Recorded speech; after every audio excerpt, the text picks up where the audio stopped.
Norbert Leray, bonjour.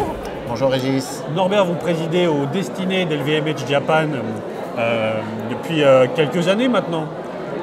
Quels sont les changements que vous avez vus au cours de cette année Covid, avec beaucoup de défis évidemment, plus de touristes, une expérience plutôt en ligne? Qu'est-ce qui a changé dans vos métiers? C'est une vaste question.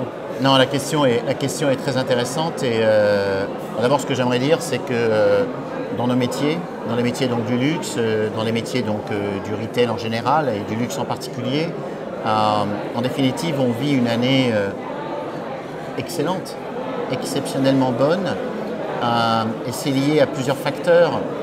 Je pense que comme vous l'avez plus ou moins déjà évoqué dans votre question, il y a une montée en puissance de l'e-commerce, comme on dit, des ventes en ligne.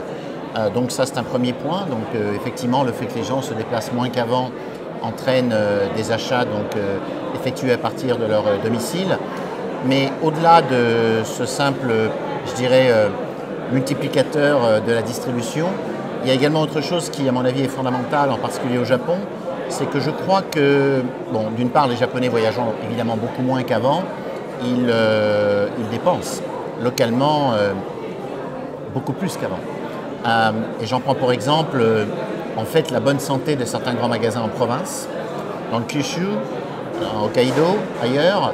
Nos magasins, nous, sur tout le territoire, ont des très bonnes performances au Japon. Donc je pense que ce qui se passe, c'est que les gens qui voyageaient avant, évidemment restant au Japon, dépensent au Japon. Mais je pense également qu'il y a un phénomène, c'est par rapport aux gens qui ont plus de 65 ans, on va dire, et qui sont assez aisés. Je pense que ces gens-là, en définitive, pendant la bulle, avec 30 ans, 35 ans, ils sont habitués à côtoyer des produits de luxe, ils sont habitués à choisir, ils sont très bien informés sur ce que nous offrons et en définitive, ils souhaitent profiter de la vie. Il y a un côté plus épicurien que peut-être précédemment, donc ça joue évidemment en faveur de notre marché. Un autre facteur important, c'est les jeunes, notamment les jeunes femmes, les femmes en général qui travaillent beaucoup plus longtemps, qui gagnent donc de l'argent, qui reçoivent un salaire et qui le dépensent. Donc là également, on assiste à une espèce l'indépendance de la femme japonaise, ce qui est un excellent facteur. La femme japonaise a énormément de rôles à jouer dans la société japonaise, comme les femmes de manière générale. Donc moi je constate que les femmes travaillant plus longuement, les femmes travaillant d'ailleurs tout le temps, n'arrêtant pas de travailler comme avant, eh bien c'est d'autant mieux pour nos produits parce qu'elles dépensent une partie des revenus qu'elles perçoivent. Et un autre facteur que je souhaite souligner, peut-être qui d'ailleurs touche de plein fouet le thème de ce séminaire, de ce forum de la Chambre de commerce d'aujourd'hui, c'est le facteur de la durabilité, comme on dit, la sustainability, comme on dit en anglais.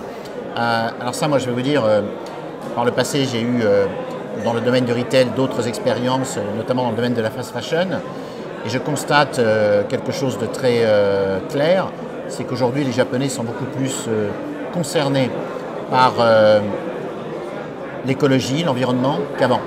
Et ça se traduit dans quelque chose de très simple, c'est que vous aviez par exemple quelqu'un qui avait un budget de 50 000 yens pour faire des achats sur un week-end avant et qui pouvait être tenté d'aller acheter 4-5 pièces dans un magasin avec des prix unitaires aux alentours de 4 000, 5 000 yens. Je pense qu'aujourd'hui, une bonne partie de ces personnes-là préféreront économiser un peu plus et acheter un produit qui sera durable, qu'ils ou elles posséderont toute leur vie et qui sera même à la rigueur un produit qu'elles pourront transmettre. Je pense par exemple à de l'horlogerie ou de la haute joaillerie qui peut être transmis à des générations futures.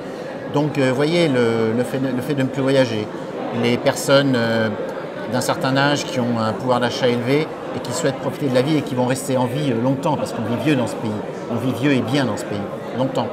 Les jeunes qui travaillent plus longuement, notamment les jeunes femmes, plus cette espèce de prise de conscience importante du fait qu'on ne veut plus jeter, eh bien, et alors évidemment, il faut quand même mentionner aussi l'excellence des produits que nous offrons, l'innovation que nous apportons, les magasins que l'on rénove, que l'on ouvre, tout cela crée, je dirais, une espèce d'effet d'entraînement qui amène au succès qu'on peut rencontrer aujourd'hui, tout en sachant que les efforts sont à évidemment produire au quotidien aussi, ce que font nos équipes, je l'espère. Voilà. On a beaucoup parlé d'un luxe plus de sensations, d'expérience. Est-ce que c'est quelque chose qui au Japon marche, ou est-ce qu'on reste sur un luxe d'objets, même si la durée de rétention de l'objet semble être plus longue à vous entendre? Alors, très, très intéressante question également. Alors vous avez raison, je dirais que le luxe sensoriel, le luxe expérimentiel, si on peut dire, enfin le terme n'est pas exact je crois, mais le luxe qui consiste à enrichir, passer des moments épanouissants dans sa vie, effectivement prend de plus en plus. Ça se traduit concrètement par quoi? Par une hôtellerie de luxe qui va mieux qu'avant, même si effectivement les touristes ne sont pas encore revenus dans le pays. Ça se traduit également par le phénomène des spas par exemple. Vous avez, je prends pour exemple Dior chez nous, Guerlain, qui offre des spas de très bonne qualité, très haute qualité. Aujourd'hui, on constate effectivement qu'il y a une assistance, une affluence dans ces spas, tout en conservant un service de très haut niveau, bien évidemment, supérieur à ce qu'on a pu connaître avant. Donc vous avez raison, le luxe sensoriel est réellement plus important. Je crois que les Japonais ont de plus en plus envie de vivre, de profiter de la vie, d'utiliser tous leurs sens. Ils ont toujours été gourmets. Ils ont toujours été, au niveau du toucher, les matériaux japonais, les textiles japonais sont extraordinaires. Ils ont toujours été extrêmement poussés dans ce qu'ils ont voulu réaliser en termes d'artisanat.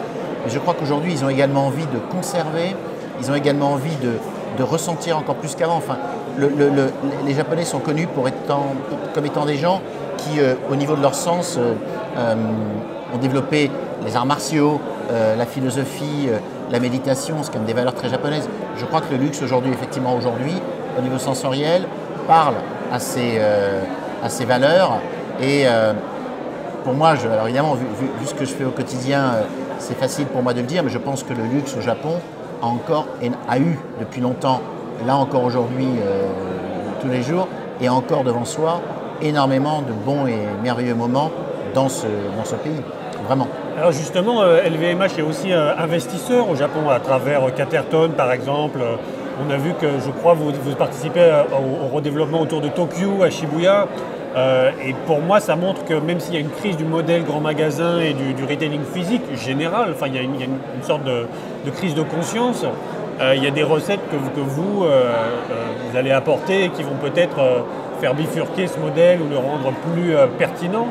Qu'est-ce que vous pensez qu'un investisseur qui a un œil un peu étranger, comme ça un peu extérieur, apporte au Japon pour redynamiser des modèles qui ont longtemps marché, qui marchent encore parfois, mais qui sont encore un peu en crise existentielle?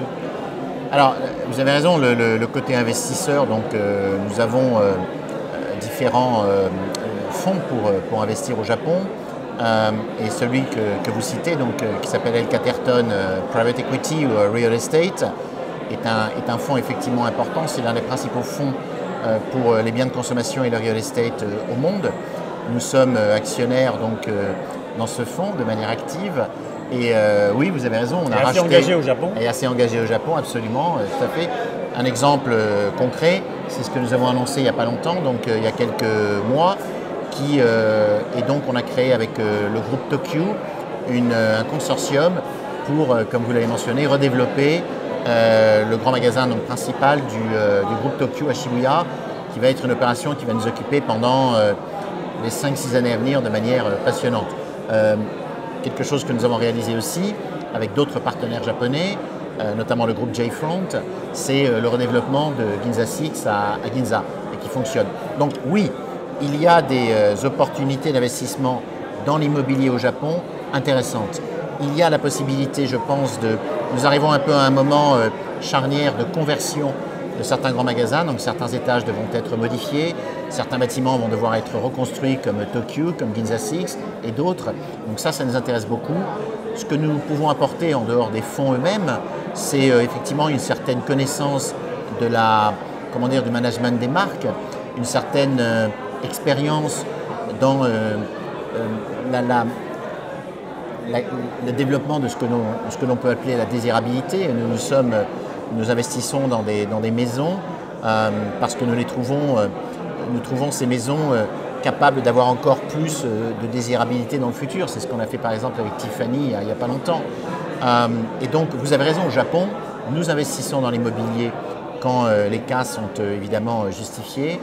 Nous avons également, à travers le fonds L. Catterton Private Equity, racheté quelques sociétés au Japon dans le domaine des cosmétiques, dans le domaine des lunettes.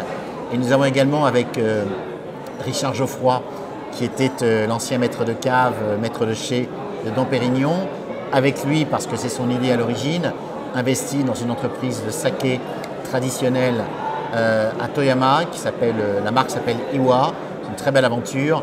Et nous venons justement de finir de construire un kula, vous savez, donc l'endroit où l'on brasse le saké, avec l'architecte Kengo Kuma qui est intervenu ce matin au séminaire.